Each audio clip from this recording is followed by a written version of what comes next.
Ito ang latest weather update. Alamin ang pinakasariwang ulat panahon ngayon dito sa Information TV Educational Channel. Sa pinakahuling datos, nakita ang sentro nito sa layong 280 kilometers kanluran ng Itbayat, Batanes.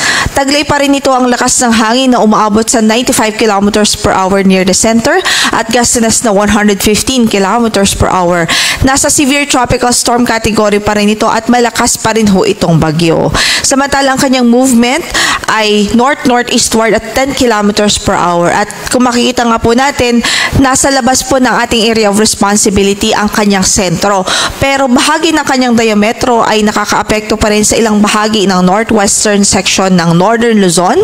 Maya-maya nga lamang ho ay iisa-isahin natin ang mga lugar kung saan ay nakataas ang ating tropical cyclone wind signal number 1. Yung trough nito ni Bagyong Uwan patuloy din nagdudulot ng maulap na papaurin at mga kalat-kalat na pagulan at pagkidlat-pagkulog sa natitirang bahagi pa ng Ilocos Region maging sa Cordillera Administrative Region. At base na nga po sa track na ipinalabas po nating 5 AM bulletin, makikita nga po natin na sa mga nakalipas na oras ay northeastward o pahilagang silangan na ang kanyang pagkilos. So, tinatahak pa rin ito ang pa-northeastward o pahilagang silangan na direction at most likely ngayong umaga o mamayang hapon ay pwede po itong mag-re-entry o ini-expect natin ang re-entry nito sa ating area of responsibility. Papasok kung itong muli sa ating PAR and then ini-expect natin magla-landfall ito sa southwestern section ng Taiwan.